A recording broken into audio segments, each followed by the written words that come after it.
질문해 보셔도 돼요. 아, 지금 한다고요? 지금 시간 되시면? 아, 어떻게 보내주려고 했는데? 적어서? 적어서? 그러면 네. 가장 좀 질문이 많아가지고요. 핵심 먼저 보시는 게 좋을 것 같아요. 근데 그게 질문이 뭐에 관한 질문? 뭐에 관한 거냐면은 영역이... 옛날에 제가 질문했던 거랑 좀 비슷한 것들이 있고요. 네. 그 옛날에 두뇌에 대해서 굉장히 많이 비디오를 남기셨고. 맞아요. 그래서 그거를 굉장히 많이 봤었거든요. 그렇죠. 제가 똑같은 비디오를 정말 많이 봤어요. 그러니까 왜냐면 제 영상을 여러 번 봤다는 얘기잖아요. 그렇죠. 그러니까 똑같은 거를 여러 번 정말 많이 봤어요. 다른 비디오를 다. 네. 네. 근데 그 옛날에 봤던 게 진짜 너무 대단한 게 예.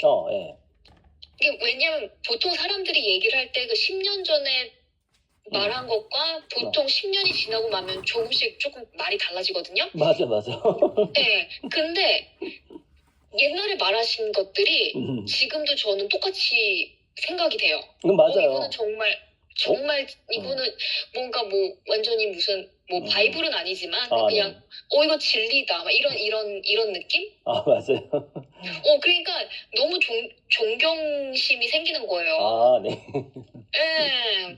그리고 예전에 하셨던 말들, 네. 뭐 나중에 되면은 뭐 사람들이 뭐 많이 일을 안 할 것이다. 그러니까 뭐 영역이 대단하시잖아요. 그러니까 뭐 두뇌 영역만 얘기를 하신 게 아니라 미래학. 뭐 미래학에 대한 것도 얘기를 하셨는데 그것도 점점 다가오고 있잖아요. 이제 내년 제가 그때 24년이 되면 그 AGI 수준이 나오고 25년부터 실업 시작될 것 같아 이렇게 얘기했잖아요. 그러니까 그러면서 뭐 도표까지 그리면서 그렇죠. 예전에 설명을 해주잖아요. 옛날에. 네네네네. 그거는 2017년에 아마 도표를 실험을 명확 구체적으로 했던 것 같아요. 17년에. 맞아요. 그러니까 제가 한 뭐 7, 8년 전에 봤으니까 그거를.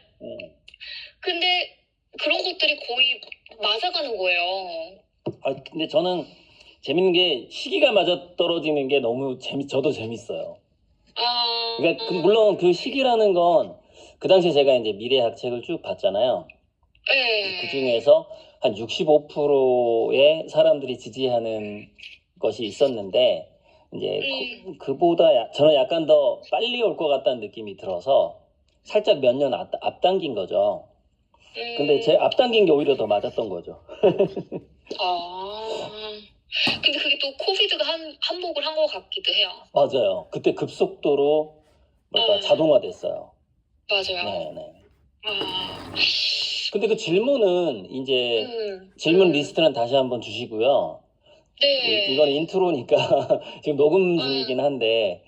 정말요? 녹음 중이어서 살짝 올리고 싶은데. 아니 왜냐면 인트로니까. 그리고 구체적인 질문도 제가 지금 아이폰으로 폰을 바꾸면서 통화 녹음이 안 돼서 따로 다른 폰으로 녹음하고 있어요. 폰을 바꾸니까 아이폰은 이게 앱을 깔아야만 녹음이 되던데 어쨌건 간에 그래서 그게 애들이 많이 컸을 거 아니에요. 지금 중학생이에요. 중학생.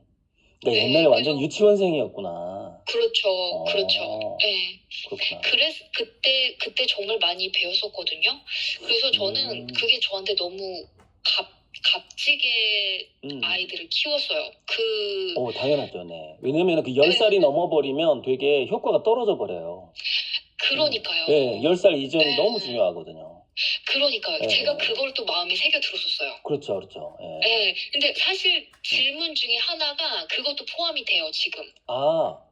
그러니까 지금 앞으로는 이제 그때 얘기하셨던 게 또 지금 그때 그러니까 그거를 한번 언급을 하셨는데 뭐 이렇게 지금 가장 중요한 거 하나만 질문해봐요. 지금 막 떠오른 거 하나만. 나머지는 리스트하고. 그거. 그러면은 자녀 관련인가요? 자녀? 그렇죠. 괜찮아요? 그럼요. 해보세요. 그러면은 그때 그 무의식 세계를 10세 이하는 무의식의 세계도 고칠 수가 있는데 네, 10세가 맞아요. 이상이 되면 안 된다고 하셨잖아요. 맞아요. 옛날에. 그렇죠. 그걸 제가 기억을 하거든요. 안 된다기보다는 되게 네, 어려워진다. 어렵다. 어려워진다. 어려워진다. 네. 그러면 지금 이제 아이들이 바뀌었기 때문에 어떤 생각이라든지 보통 그 뭐 티네이저들이 그 뭐 티피컬 티네이저들이 생각하는 방식, 네. 이제 자기 스페이스를 갖고 싶은 거, 자신의 그 시간을 갖고 싶은 거, 네. 그런 게 있잖아요. 근데 그거를 부모가 이렇게 좀 이렇게 리스펙트 하면서 네. 가끔 좀 푸시할 땐 좀 푸시 좀 해주고 그런 가이드를 잘 해줘야 되잖아요. 맞아요.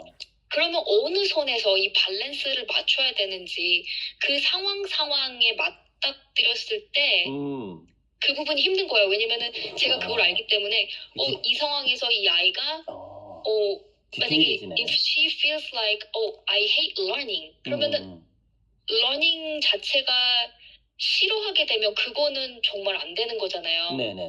학교 공부를 떠나서 학교에서 뭐 학교 성적을 떠나서 일단 학생으로서의 그 뭐 책임은 배우는 거에 어떤 즐거움을 어렸을 때 가져주는 게 그걸 부모가 가이드 해주는 게 너무 중요한 건데. 근데 거기까지 대답을 좀 해보자면 이제 요즘에 그 전에도 제가 얘기했지만 뭐 자기 결정성, 자기 주도성 얘기하면서 호기심, 동기부여와 호기심은 거의 비슷한 말이고, 근데 그 동기부여와 호기심이 이렇게 공부 쪽으로 진화를 할 때 서칭이냐 러닝이냐로 이제 이렇게 진화를 할 텐데, 이제 전문가들, 인공지능을 연구하는 사람들 이야기는 러닝의 능력보다는 서칭의 능력 쪽으로 간다라고 얘기를 하고 있고, 제가 예전에 EBS에 출연했을 때 미국의 마이클 코헨이라는 교수 이야기를 하면서 게임의 방식이 향후에 아이들의 그 진로나 직업 선택, 그다음에 직업 능력, 돈 버는 능력에 더 영향력을 끼치게 될 것이다. 게임을 하는 게. 그래서 게임이라는 것은 지금 괜히 막 놀고 그러는 게 아니라 그 학습하고 있는 중이다. 미래를 위해서. 이런 얘기를 이제 마이클 코헨이 했는데, 뭐 캘리포니아 공대였나 그 사람이 뭐 미국 교수였어요. 맞아요. 그래서 일단 관찰을 하되 러닝을 푸시하려다가 서칭의 호기심을 죽이는 우를 범하면 안 될 것 같아요. 그러니까 서칭이라는 것은 조금 이렇게 좀 단편적이고 좀 단타, 그러니까 조금 집중력이 짧을 수는 있어요. 네. 그러니까 러닝은 좀 집중력이 길어야 되잖아요. 깊이 들어가야 되니까. 맞아요. 서칭은 되게 잠깐일 수 있고, 마치 이거는 뭐 ADHD 걸린 정말 무슨 원숭이처럼 빠릿빠릿하긴 한데 뭐 하나 이렇게 축적되는 것처럼 보이지를 않는, 그렇게 보일 수가 있거든요. 그 서칭 쪽으로 간다라면은 그 호기심이. 그래서 지금 만약에 이제 뭐 좋은 고등학교나 좋은 대학교가 입시 제도가 바뀌는 게 아니기 때문에, 그래서 이 입시 제도라는 것이 워낙에 속도가 늦다 보니까 공교육이, 그래서 우리가 학교 성적하고 사회적인 능력이 비례하지 않는 거잖아요. 왜냐면 그렇죠. 공교육은 천천히 변하니까. 그렇죠. 그래서 지금 이제 아무튼 질문 리스트를 하면서 그러니까 원하는 아이의 그 수준이 있을 텐데, 얘가 수준이 어느 정도 미달인데, 그래서 이거를 러닝에 대해서 푸시를 하고 싶은데 어떤 타이밍에 어떻게 해야 되는지 지금 굉장히 디테일하게 지금 질문이 와야 될 것 같다는 생각이 들어요.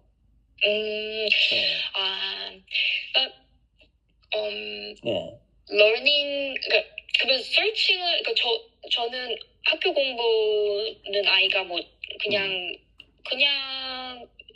거기에 대해서는 그렇게 관여하지 않으니까 괜찮고요. 네. 다행이네. 인생이 너무 지금 그 라이프 스팬이 너무 길어졌기 때문에 굳이 20년 아이가 그 20년 안에 뭔가를 해야 된다. 그렇게는 생각하고 싶지 않거든요. 네네네. 좋아요. 네. 그러니까 지금 이 아이가 2040년, 2050년을 살아갈 아이인데 그때 대비해서 지금 이 아이의 성격에 맞게 어떻게 가이드를 해주는 게 좋을 것인가. 그런 생각도 한 가지가 있는 반면 그건 이제 제가 생각하는 이제 어떤 큰 목표지만 그렇지만 또 이제 가장 좋은 건 그래도 이렇게 큰 목표를 세우면서 그래도 하루하루를 살아가는 그 작은 목표도 같이 세우는 게 좋잖아요. 네. 네. 근데 그 작은 목표 항상 이렇게 부딪히는 그 과정에서 만약에 이제 중학생이니까 그러면 중학생으로서 해야 될 일 만약에 예를 들어서 수학을 배우는 거면은 어려운 수학을 줬을 때 아이가 이렇게 막 스트러글 하면서 이거 굉장히 this is really challenging. I'm very struggling. 이런 느낌을 가지면서 공부를 하게 놔두는 것이 더 좋은 건지 아니면 아이가 그거를 느끼는 때 제가 가서 그때마다 도와주는 게 더 좋은 건지. 그러니까 이게요. 지금은 이제 그 청소년기가 이제 12살이 넘게 되면은 12살에서 약 10년간, 그러니까 15세에서 25세 사이에는 스트러글이 상당히 필요해요. 그게 노르아드레날린이라는 뭔가 공격성이 있는 집중력을 수련을 해야 되거든요. 그래서 이게 우리가 서칭 능력이 좋다고 사람들이 하는데 얼마나 더 깊이 예를 들어 인공지능이랑 우리가 이제 대화를 하면 제가 이제 질문이 권력이다, 질문이 중요하다 이런 얘기도 했는데 대화를 할 때 프롬프트 엔지니어가 왜 있냐면 이게 얼마나 더 깊이 질문을 던질 수 있느냐 인공지능과 그러면은 무조건 이건 지속 시간이 오래 걸린단 말이죠. 더 대화를 해야 되잖아요. 그게 이제 그게 이제 부담으로 체력적인 부담, 집중력의 부담으로 오게 되는 거죠. 그러니까 약간 그런 어떤 나중에 인공지능과 함께 협업을 하지 않으면 안 되는 세상이 온다 할지라도 인공지능과 대화하는 인내심은 길러야 되잖아요. 그런 차원으로 한번 생각해 보면 어떨까 싶은데 도와주는 타이밍을 조금씩 늦출 필요는 있죠. 나이 들수록. 그러니까 아이가 지금 내가 과외 선생을 붙여줘야 되나 이런 어떤 그런 거를 일주일에 한 번보다는 한 달에 한 번 하든지 이렇게 그 조절을 좀 해야죠. 약간 도와주는 거를 해결해줘 버리는 거를. 왜냐면 약간 스트러글링을 느껴야 되니까. 그 약간 난관을 극복해보는 그런 느낌을 느껴야 되니까. 그렇죠. 네네네. 그거에 대해서는 제가 굉장히 동의를 해요. 맞아요. 왜냐면 스트러글링이라는 느낌이 있어야 어떤 이런 느낌 있잖아요. 이렇게 stay hungry 이런 느낌. 맞아. stay hungry. 그걸 돌파력이라고 하거든요. 그게 만들어주는 어떤 능력이라는 건 참아내서 이겨내는 거, 서바이브 하는 거죠. 돌파해내는 거. 브레이크 스루하고 서바이브 하게 해주는 능력인 거죠. 근데 이제 이것도 부모님이 어떤 환경을 만들어주는 게 되게 중요하잖아요. 이런 돌파력을 주는 어떤 그런 어빌리티라고 해야 되나? 그런 거를 키워주는 거를 그것도 되게 중요한데, 근데 그거를 근데 저는 진짜 평범한 엄마잖아요. 제가 이렇게 막 뛰어난 사람이 아니기 때문에 이런 평범한 집안에서 평범한 엄마가 이런 평범한 아이를 기르기 위해서 이런 돌파력을 기르기 위해서 왜냐하면 아이가 부모는 나름대로 잘하고 있다고 생각을 하지만 아이는 마음속으로 이런 느낌이 있을 수 있잖아요. 나 이거 진짜 싫어. 이제 못하겠어. 너무 힘들어. 너무 많이 참았어. 이런 느낌이 아이가 속으로 생길 수도 있잖아요. 네네네. 근데 그거는 주변에서 막 푸시가 없다면 그런 느낌까지는 가지 않거든요. 푸시의 정도에 따른 거죠. 그래서 저는 이제 부모 교육을 할 때 아이를 푸시하지 말고 자기 자신을 푸시하는 모습을 보여줘라 이렇게 얘기를 했거든요. 그것을 애들은 닮아간다. 그러니까 그래서 뭐 예를 들자면은 길거리에서 노점상을 하고 막 손님들한테 뭐 생선 팔고 나물 팔고 하는 그런 모습들을 아이들은 부끄러워할 수 있는데 처음에는. 근데 결국 배우는 건 뭐냐면은 그 자기 부모님이 근성 있게 그렇게 자기들을 키우기 위해서 그 노력했던 거, 그걸 배우게 된단 말이죠.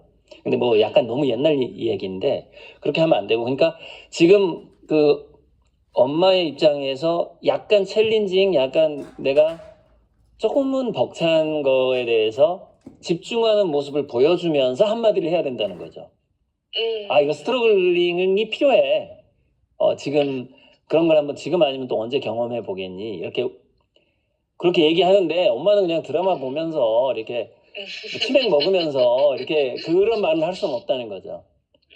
되게 동료처럼 마치 같이 사막횡단을 한다라는 비슷한 느낌은 좀 있어줘야 된다라는 건데, 그래서 이게 말로만은 교육이 되면 얼마나 좋겠어요. 이게 몸으로 보여준다는 게 참 어렵죠. 네네네네. 그게 어려운 거죠. 맞아. 이해됐어요. 아, 상담하니까 열나네. 재밌네. 거의 한 10년 만에 상담인데. 정말요? 글쎄, 예전에 그 영상 올린 거 보면은 최소한 8년은 됐겠죠. 그때 아이들 유치원생이었을 것 같은데요. 맞아요. 네. 맞아. 유치원생이 중학생이 된 거잖아요. 맞아요. 근데 그때 도움을 참 많이 받았고. 애들이 긍정적으로 너무 컸어요? 좋았어요. 네? 긍정적이면서도 밝으면서도 적극적이면서도 중요한 건 호기심을 잃지 않는 어떤 그런 거? 그게 가장 중요한 것 같아요. 저는. 맞아요. 애들이. 이거를 이제 그때 이제 프루닝도 얘기를 하셨잖아요. 네. 네, 프루닝. 가지치기. 네, 프루닝. 네. 그렇죠. 네. 근데 지금 그림 그리기를 너무 좋아해요. 아, 네. 좋네. 근데 제가 진짜 많이 배웠던 게 뭐였냐면, 네. 만약에 제가 그런 비디오를 안 받고 제가 몰랐다고 하면, 네. 너 왜 이렇게 그림 그리는데 시간을 많이 사용하니? 이렇게 얘기를 했을 수도 있었을 거예요, 제가. 맞아요. 근데 그렇지만 제가 비디오를 받고 많이 배웠기 때문에 아이가 한 번 집중할 때 이게 뭐 7시간이든 8시간이든 제가 커트를 안 한다는 거예요. 커트 안 하는 게 중요하다고 그랬잖아요. 제가 커트하지 마라. 맞아요. 그래서 이제 뭐 세러데이나 아니면 썬데이 이제 뭐 하루 종일 아무 일도 안 할 때는 아이가 방에 혼자 들어가서 뭐 하고 있나 보면은 그림을 그리고 있어요. 그런데 그 그림을 5시간이고 6시간이고 그리고 있어요. 야, 그러니까 이제 얘는 이제 자기 걸 만나면 되게 열심히 할 수 있는 애가 된 거예요. 그게. 그림이 아니더라도. 그래서 그러니까 제가 다른 거는 다 뭐 잘하지는 못했지만 딱 그거 한 가지는 제가 지켰어요. 아이가 뭔가를 집중할 때 괜히 뭐 밥 먹어라 이렇게 할 필요 없다. 그렇지. 할 필요 없다. 맞아. 그 집중하고 나서 배고프다고 말할 때까지 기다리는 게 좋다. 이거죠. 맞아요. 그냥 이렇게 그 아이를 놔두는 거. 그거 그냥 그 딱 한 가지는 지키려고 했어요. 잘하셨네. 굉장히 중요한 거예요. 그래서 지금 그림 그리는 거는 너무 좋아하고 일단 그 부분에는 호기심이 있고 좋아하고 잘하고. 근데 그거 한 가지만 그래요. 다른 거는 안 그래요. 다른 거는 하나도 좋아하는 게 없어요.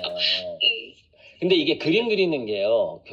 이게 두뇌에서는 종합적인 구성 능력을 만든다라고 얘기를 하거든요. 그러니까 그림을 그리는 게 이제 제가 경영 위치라는 걸 해야 된다. 그림이라는 것도 그 화폭 내에 경영을 해야 된다. 마치 회사 경영하는 거랑 비슷한 그런 종합적인 사고력이 필요한데, 그게 디지털 방식으로 수학 문제를 푼다거나 뭐 그런 거보다는 나중에 적용하기가 엄청 좋거든요. 그러니까 그림을 많이 했던 애가 뭐 창업을 하면 좀 더 이렇게 거시적으로 트렌드를 잘 읽는다거나 뭐 이렇게 뭔가 직원들을 배치를 잘 한다거나 뭐 그런 일들이 더 편하죠. 그리고 또 하나는 그 마이클 코헨인가 말했던 게임을 하면서 우리가 그 습득하는 능력들 있잖아요. 네. 그런 능력들보다 한 수 위인 것 같아요, 제 생각에는. 물론 지금 어떤 그림을 좋아하는지는 정확히 모르겠는데 제가 일단 한 수위다. 나중에 그림 하나 보내드릴게요. 아니, 카톡으로 보내주시면 네. 그러면은 얘는 자기 입으로 약간 미술 전공까지도 얘기를 꺼내나요? 네? 미술을 전공하고 싶다는 얘기도 꺼내나요? 아직은 거기까지는 아니고? 네, 거기까지는 아니에요. 네. 그냥 본인이 좋아서 하는 거고. 제가 그 옛날에 그 말이 생각이 나네요. 응? 그림을 네. 처음 노벨상을 받았던 네. 카알이라는 사람이 7살 때. 그 선생님한테 배운 거. 맞아요. 선생님한테 배운 건데. 네. 네. 그 시냅스를 그렸는데. 카할.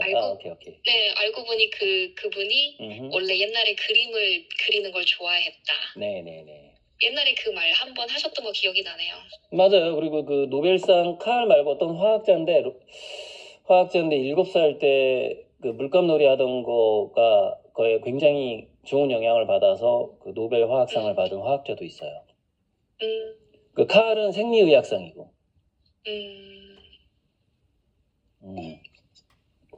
아무튼 이렇게 뭐랄까 잠재력을 잘 키울 수 있는 어떤 활동이다? 그림이? 그렇게 보시면 될 것 같은데요.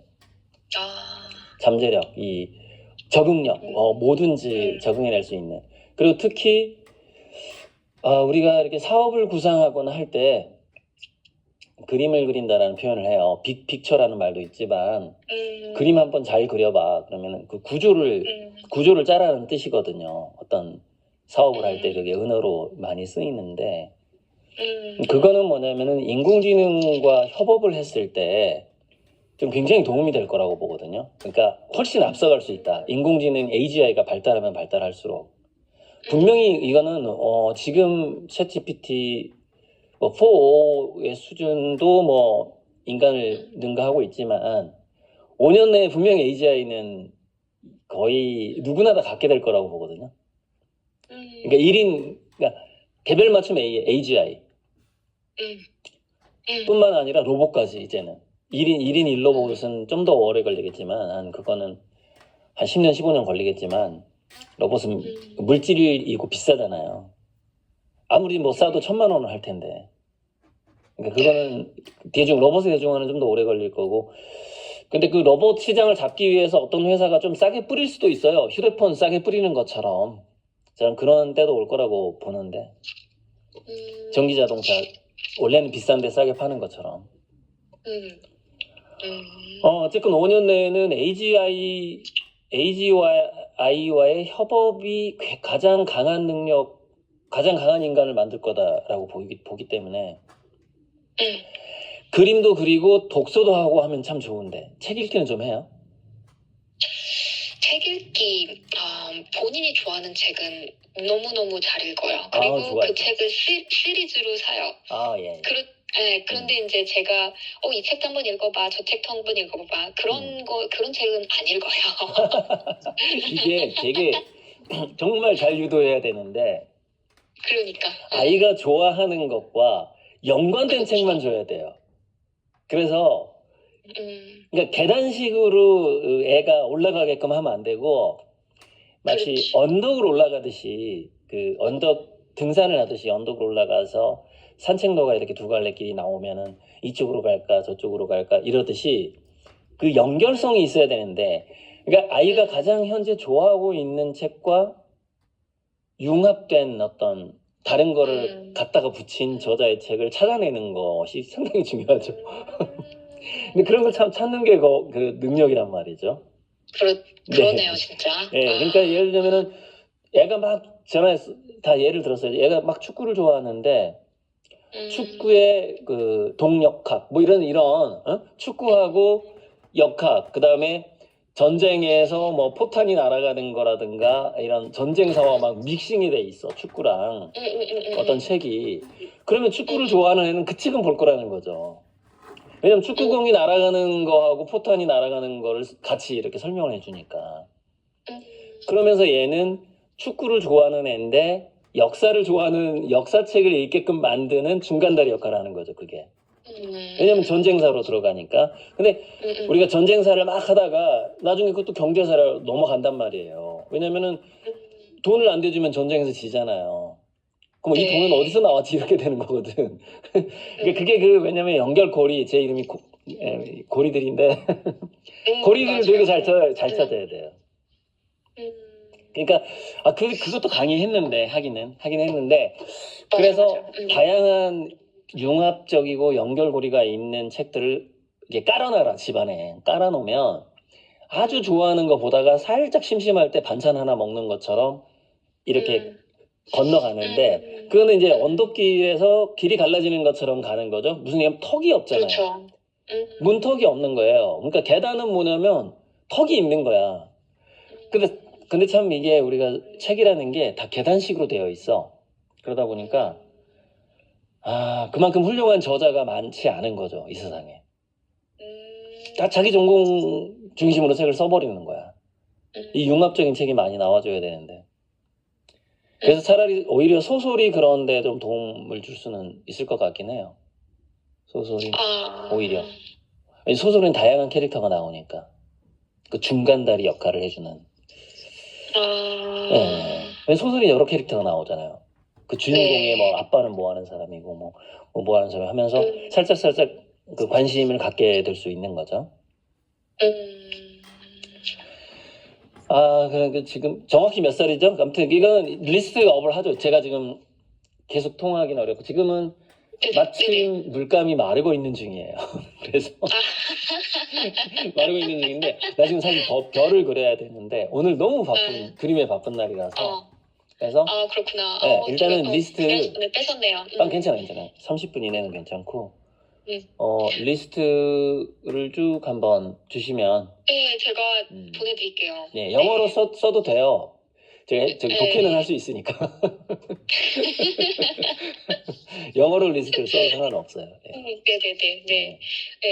네, 보내고 그다음에 이제 또 제가 제가 시간을 뭐 언제 몇 시 이거를 쭉 그것도 보내드릴게요. 그럼 거기서 선생님 가장 맞는 시간을 저한테 말씀을 해주세요. 네, 제가 날짜를 정할 거예요. 어쨌건 아트페어는 일단은 오픈을 해야 통화는 될 것 같아요. 그 전까지는 막 너무 정신이 없으니까. 너무 바쁘셔서. 그러니까 11월 21일은 넘어가야 되는 거죠.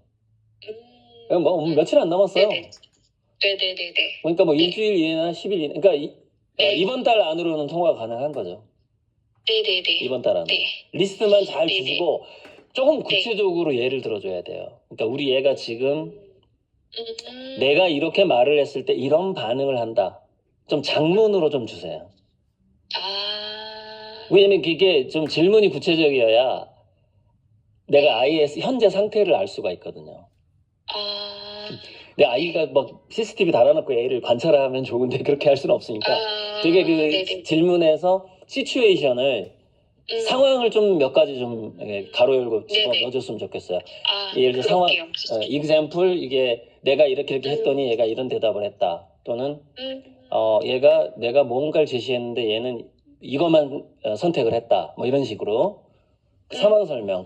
그리고 또 혹시 아빠하고 무슨 트러블은 있는지 없는지 뭐 이런 것까지 좀 뭐 어떤 친구랑 친한지 뭐 이런 것도 혹시 아신다면?